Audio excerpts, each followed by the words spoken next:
Jim Bowie. He was a bold adventuring man. Jim Bowie, battle for right with a powerful hand. His blade was tempered and so was he. Indestructible steel was he. Jim Bowie. He was a fighter, a fearless and mighty adventuring man. This is Cajun country, the heart of Louisiana. Here, the French Acadians, driven from their homes in Nova Scotia, cling to their ancient customs. Now, 20 years after the American purchase of this land and 20 miles into the wilderness, it is still French, and it looks as though it will remain French forever, for Americans are looked upon with suspicion and enter Cajun country at their own peril.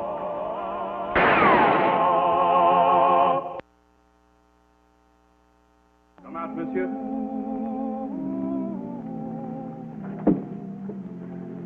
Careless shooting, mister. You could have spoiled a good pelt. The only pelt I will spoil, monsieur, will be yours. Drop them. Why, aren't they for sale? You're not a Western company, man. No, I'm nobody's man. I'm Jim Bowie from Opelousas. Howdy. And you come to Cajun country to buy furs?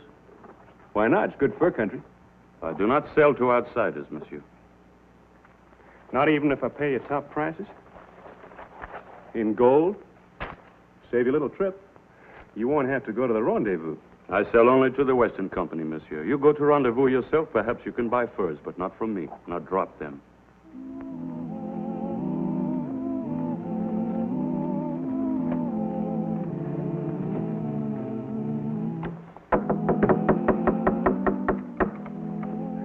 Howdy. My name's Jim Bowie. I'd like to make you an offer on your furs. Everywhere in the Cajun country, it was the same. The trappers refused to deal with anyone but the Western company. Why? Bowie was determined to trade in furs, so he went for an answer to the spiritual leader of these simple folk, the parish priest. You are wasting your time, Monsieur Bowie. You will have to do business with Georges Legon of the Western Company. But why?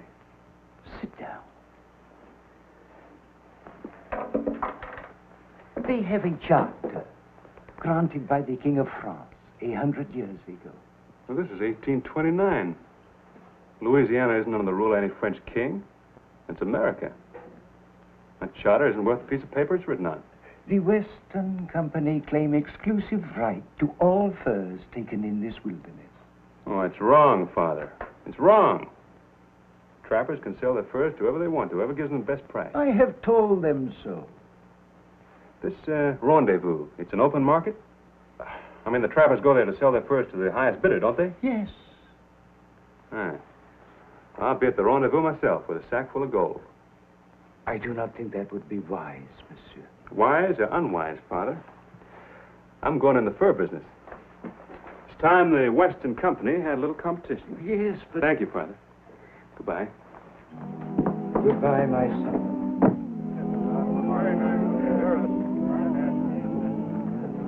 Come on, Jetco. Come on.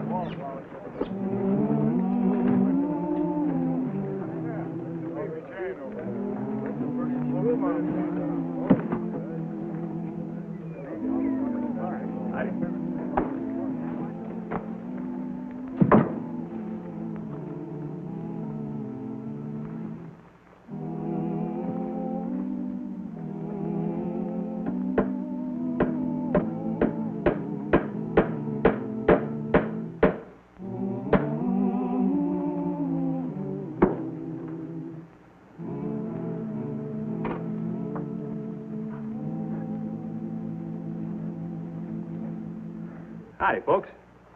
Well, I'm open for business. Here's my sign. These are my prices. And I'm paying gold. And a $10 bonus to the first one of you who sells.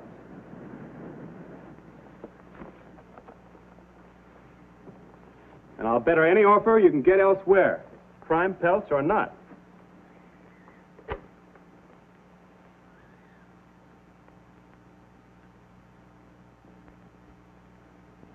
What's the matter? You don't speak English?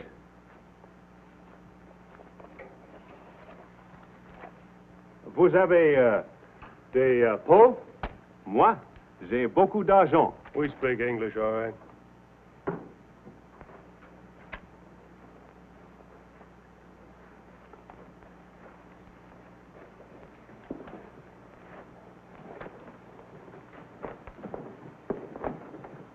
That sign, it spoils the front of the shed. Hmm? No more than a Western Company sign spoils the front of that building. The Western Company sign is permanent. You better take yours down. Well, I thought I'd keep it up here till the rendezvous ends. For you, it's ended now. Take it down. Well, I don't think my family would like that. Family? I don't see any family. Well, here's my brother, and here's my uncle. They say the sign stays. And they're both faster than you and your pistol.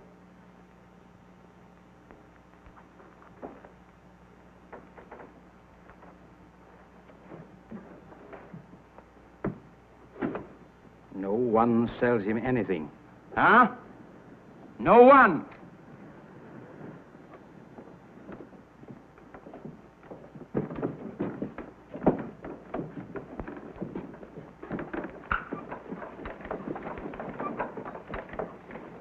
Oh. Look, Father. $6 for me. A good price, daughter, but not good enough. It will do no harm to talk.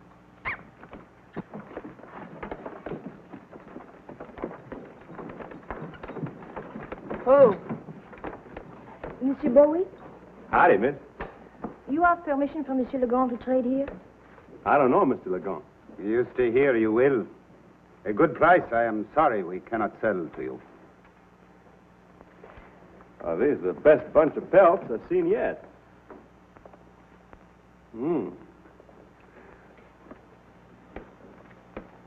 For you, I'll raise my price $1. Perhaps no one has told you, you cannot buy furs from Cajuns. 100 minks is $700. Your daughter has a good head for figures, sir. We have otters and muskrats, too. Name your price. I'll buy the lot. You'll buy nothing, monsieur. Drive on, Jean, please. But, Father, we could pay off our debts. My money's good, I assure you. Keep your money. It is no good to us. Drive on, Jean. Legon will not like it if he sees us talking to this man. I'm not worried what Legon likes or dislikes, sir. I'm sorry, monsieur.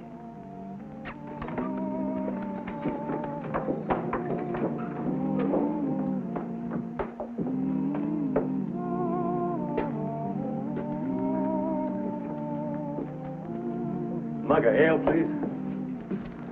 How about a little company, Father? Please. Thank you.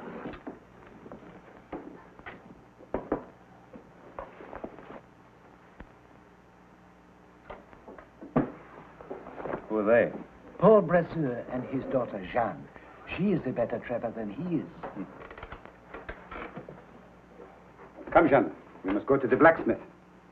Go on, Father. I will join you.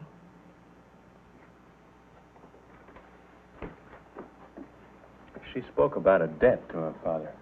What's she mean by that? The trappers, they are all in debt to Legon. He owns the store. The furs never quite get them even. Ah, bonjour, Father. Legon, take care. And whose soul you trying to save now? The saving of souls, Monsieur Legon, is in the hands of heaven. Should you ever come to my church, we could discuss it. You want to grapple with the devil, eh? First this way and then that. Tearing down your sign was much easier. Give him back his sign, Brisac. Voila.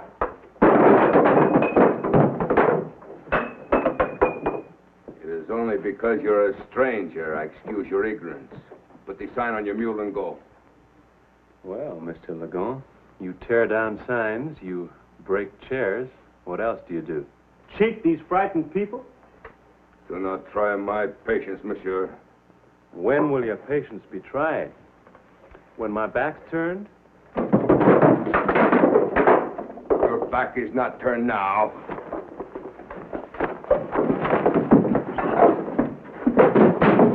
Have a drink.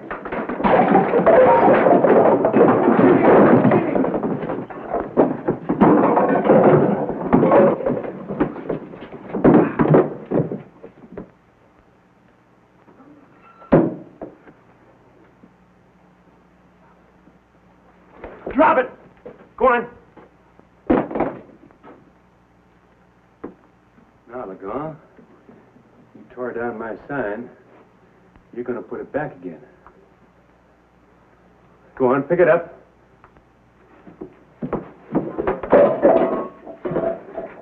This sign will be part of your coffin, boy. Come on. Go on, move. You too. Hurry up. Jean, give it to me. I do not approve of violence. There need be none. If all of us would stand against Legon, perhaps this American could help us. It is an easy thing to say, my child. But when he is gone, who will protect my wife and children? You, Henri? When my house is on fire, where will you be? And you, Louis? Stand together. How can we? The gun can crush us one by one. I'm afraid he's right, Jean. They are cowards. One strong man does what all of you cannot do. I'm going to sell him our furs.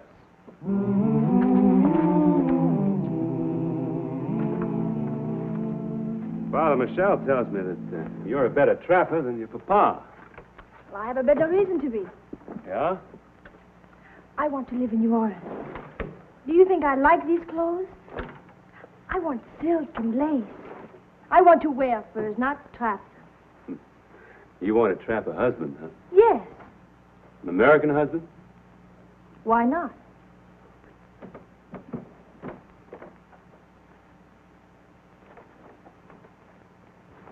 Jean, what are you doing?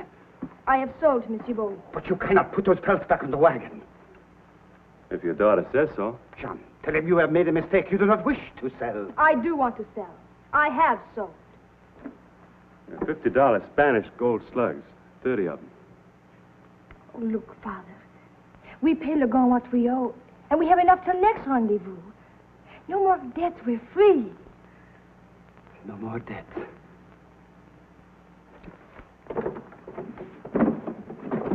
Hello.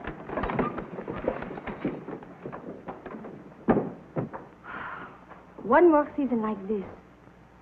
Then I go trapping in New Orleans. That's my prediction. You'll catch very big game, mademoiselle. Yes, mademoiselle. Monsieur Bowie. Hello, Father. Look, prime pelts. The ice is broken.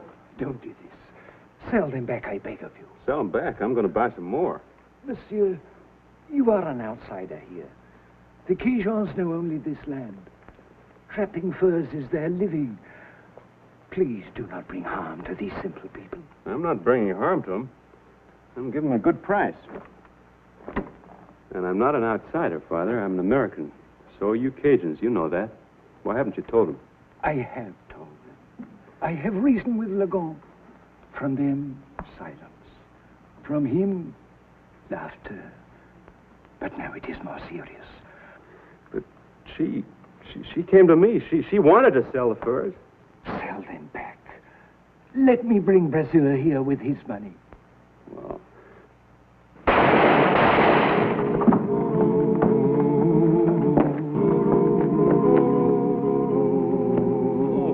what is it?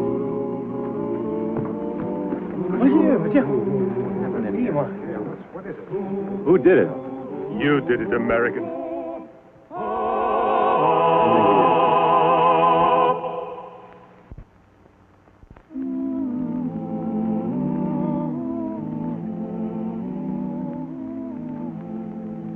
Sorry, mademoiselle.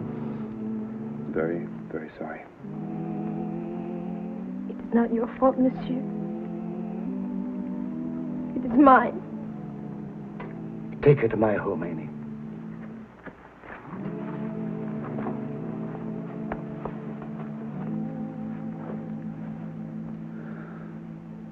Well, who did it? What's the matter with you people?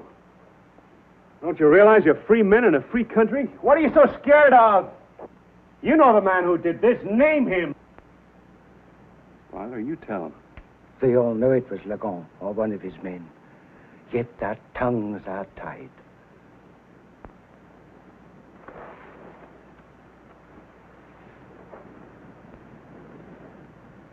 give this to the girl. She may need it.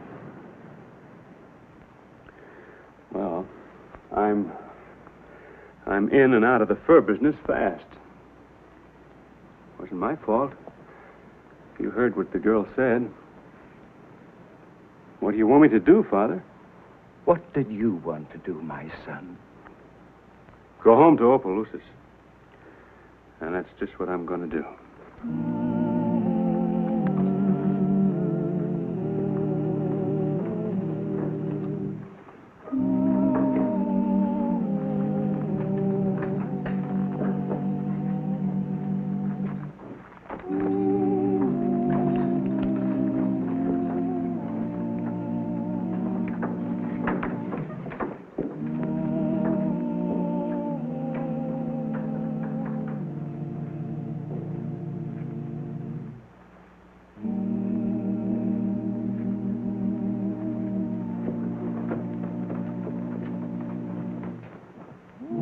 What will you do now, Jean? Go home. Work the traplines.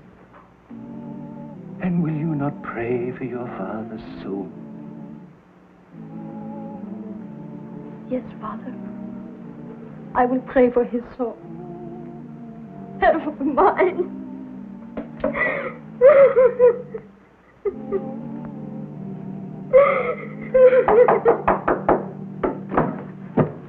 Monsieur Bowie, you went home. Well, I came back. Mademoiselle? Why did you come back? Of course, I saw the way you looked at me. Both of you.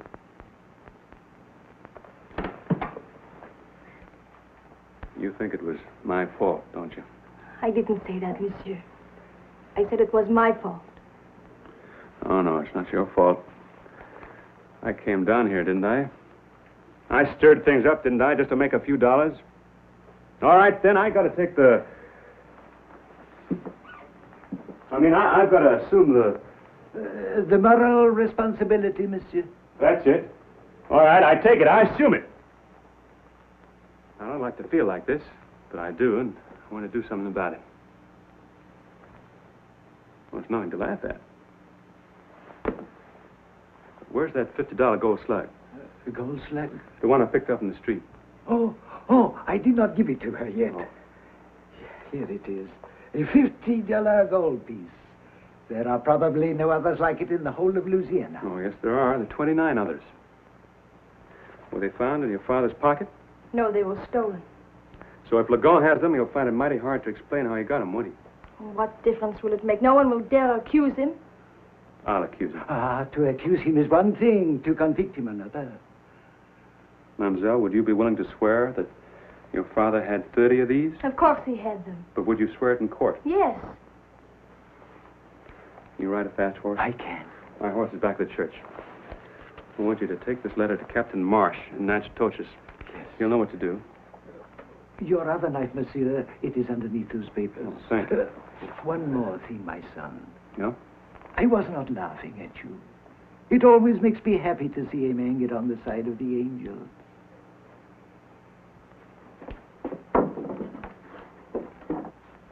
I'll keep this for now, mademoiselle. Now, if Lagon has the gold, where do you think he'd keep it? I don't know. Does he have a safe or a strong box, anything like that in the store? I never saw one. He wears a belt with pockets. A money belt? He gave us some money from it once. Then first thing tomorrow morning, we're going to have to take a look. Come on, Jezebel. Come on. That girl. Howdy. What's your price on mink? 10 cents to you. 10 cents? That's kind of low. Can't you do better than that? I'm selling. You're not selling here, so keep going. Well, prime pelts. I'm paid a high price for them. But I'm willing to take a loss if you pay in gold coin. Boy, I'm a busy man. Get that mule out of here. All right. Come on, Jezebel. Now, Jezebel, come on. Jezebel. Come on, be a good girl. Jezebel. It's no good. Jezebel's in one of her stubborn moods. You can't move her when she's like this. Not even if you put a fire under her. Well, while Jezebel's making up her mind, maybe you'd like to take a look at one of these $50 gold slugs. Ever see one of these? If you don't move that mule, I will. I wish you would. Brisac, if that mule is here in 10 seconds, shoot it. Oh, Brisac, you wouldn't shoot Jezebel, would you? Just wait 10 seconds and see, monsieur. I'll tell you what I'll do. I'll bet this $50 gold piece that Brisac doesn't shoot. It's a bet. All right, you tell him to drop the gun. Go on. Brisac, drop your gun.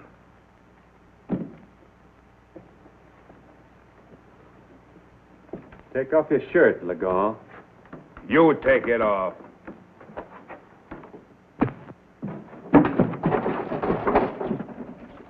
Now I will crack your skull open. Come closer, monsieur. We see how expert your knife hand is now. After the button's your shirt. Stand still!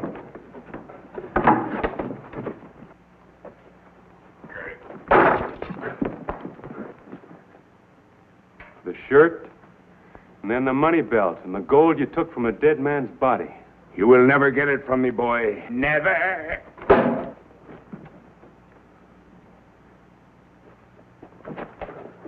Let me get my hands on you, boy, just once.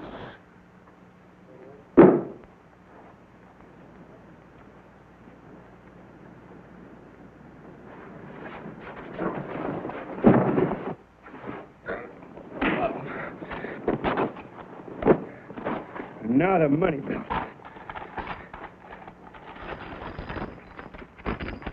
Well, now, look at this.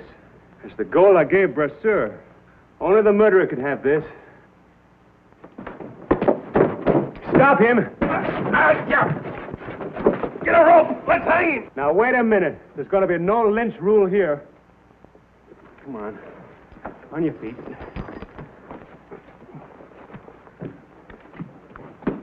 Here. Father Michel is on his way from Natchitoches with a representative of the law. They may be guilty, but they've got to have a trial. Go on, lock them up. Come on.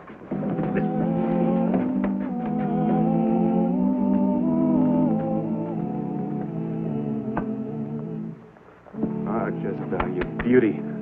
You've earned yourself an extra special feed.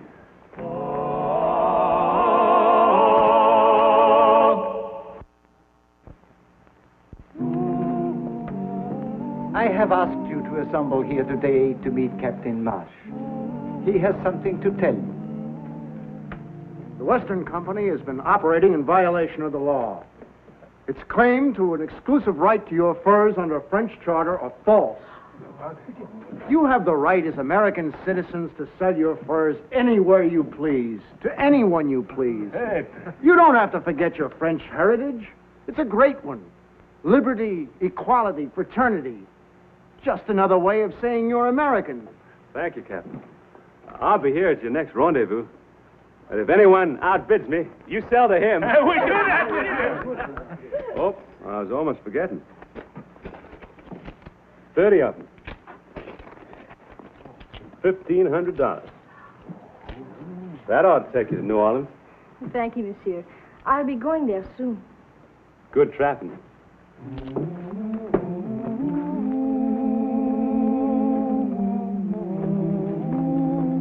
I will, monsieur.